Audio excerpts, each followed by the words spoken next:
এলআইসির মতন এত বড় সংস্থা শেষমেশ এই ভুল করে বসলো। আমাদের মতন সাধারণ মানুষের কষ্টের টাকা ডুবে গেল একটা কোম্পানির জালিয়াতির কারণে।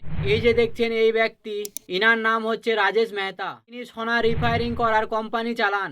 কোম্পানির নাম হচ্ছে রাজেশ এক্সপোর্ট। কোম্পানির মোট ব্যবসা 97 থেকে 99% ছিল, যা পুরোটাই ভুয়ো।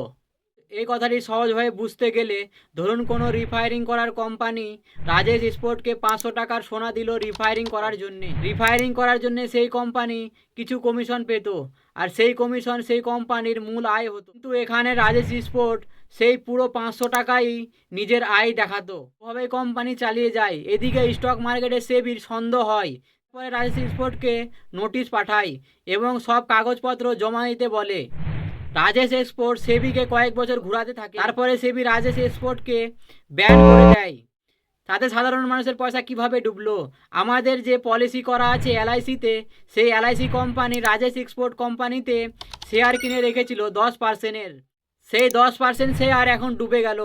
এখন পর্যন্ত যা জানা গেল তাতে 15 লাখ কোটি টাকার স্ক্যাম করে ফেলেছে রাজেশ এক্সপোর্ট। এই ঘটনা থেকে আমরা এটাই শিক্ষা পাই যে আমরা যেখানে টাকা রাখি না কেন বা ইনভেস্ট করি, চোখ কান খোলা রেখে সব কিছু করা উচিত। এরকম স্টক মার্কেট বা কোম্পানির সম্বন্ধে জানতে এখনই ফলো করুন। আর ভিডিওটি লাইক শেয়ার করে সবাইকে জানার সুযোগ করে দেবেন।